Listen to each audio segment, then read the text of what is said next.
अस्सलाम वालेकुम dear students. आज हमने जो टॉपिक डिस्कस करना है ये है part of plants and their functions. Last time हमने पार्ट ऑफ एनिमल्स बॉडी पढ़ लिए थे, उनके फंक्शन भी कर लिए थे। आज हमारा लेक्चर जो है वो है प्लांट्स के बारे में। इस लेक्चर में हम प्लांट्स के हिस्सों के नाम याद करेंगे और उनमें से दो के फंक्शंस भी इंशाल्लाह डिस्कस करेंगे।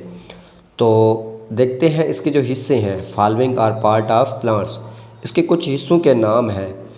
जो आप प्लांट देखते हैं उसके कुछ हिस्से होते हैं, जैसे कि रूट हो गया। रूट मतलब जड़ हो गई, उसकी जड़, उसको इंग्लिश में रूट कहते हैं। इसके बाद शूट हो गया, जो ज़मीन से बाहर होगी उसको शूट कहेंगे। इसमें स्टेम्प यानी कि जो तन्ना होता है वो भी तो बाहर होता है ना, उसे भी हम शूट का नाम देते हैं, यानी कि बाहर मौजूद है तो वो भी शूट में आ जाता है, यानी स्टेम्प है। इसके बाद लीफ, जो पत्ते होते हैं वो भी तो इसका हिस्सा होते हैं, प्लांट का हिस्सा होते हैं। इसके बाद है फ्लावर्स, जो फूल होते हैं, और सीड, जो उसके बीज होते हैं। बीज हमेशा पौधे के यानी कि ज़मीन से बाहर लगता है, पौधा जो होता है ना उसका बाहर होता है। इसके बाद हम देखते हैं रूट के बारे में। रूट के फंक्शन को डिस्कस करते हैं, इसकी डेफिनेशन करते हैं, इसके बारे में देखते हैं क्या हमारी बुक में लिखा गया है। इसकी डेफिनेशन है the part of plant which is present underground, जो ज़मीन के अंदर मौजूद है। अंडरग्राउंड का मतलब ज़मीन के अंदर मौजूद है, उसे हम नाम देते हैं रूट का, इज़ कॉल्ड रूट। अब रूट आप देखेंगे तो वो क्या कर रही है, पौधे को ज़मीन के अंदर गाड़ रही है। मिसाल के तौर पर ये देखें, ये आपके पास ज़मीन है ना, ज़मीन। अब यहाँ पे कहते हैं एक पौधे की रूट है, ये देखें उसकी जड़ें हैं, ये जड़ें हैं और पौधा यूँ बाहर निकला हुआ है। मिसाल के तौर पर आपको समझाने के लिए, जो हम इधर देखते हैं जो रूट है ना, रूट वो ज़मीन के अंदर है, बाहर नहीं है।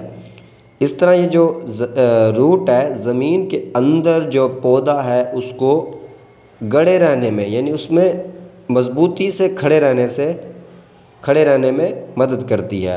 जी पॉइंट है, it anchor the plants in soil, ये पौधे को गाड़ती है ज़मीन के अंदर।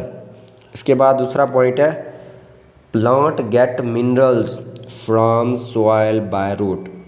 ये जो रूट है ना, रूट अगर मिसाल के तौर पर कोई पानी लगाया हमने तो ऊपर से तो नहीं जाएगा पौधे में, साफ ज़ाहिर बात है कि जो पानी है वो रूट के ज़रिए ही जाएगा पौधे में, और वो जो खुराक होगी वो भी रूट के ज़रिए पौधे में ट्रांसपोर्ट होगी।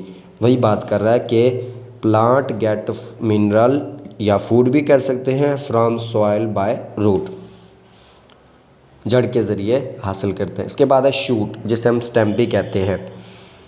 इसकी डेफिनेशन अगर देखें, द पार्ट ऑफ प्लांट, यानी कि जो प्लांट है उसका हिस्सा, which is present above the ground. Above the ground मतलब होता है ज़मीन के बाहर, जो ज़मीन के बाहर मौजूद है, इज़ कॉल्ड स्टेम्प और शूट। शूट में लीव आ जाते हैं, स्टेम्प आ जाती है, फ्लावर आ जाते हैं, सीड भी आ जाता है कुछ प्लांट में। इसके फंक्शन अगर देखें, इसके पॉइंट्स देखें तो it absorb the light for photosynthesis. Photosynthesis करवानी है ना, तो उसके लिए जो लाइट आ रही है वो शूट सिस्टम में, स्टेम में दाखिल होगी, तब जाके वो प्रोसेस फोटोसिंथेसिस का होगा। It transport water and minerals, यानी कि रूट से आया शूट में, मतलब रूट ने दिया शूट को, स्टेम्प को दिया, स्टेम्प आगे जो है वो ट्रांसपोर्ट करेगी, यानी कि बाकी हिस्से जो हैं उनको दूसरे हिस्सों तक पहुंचाएगी।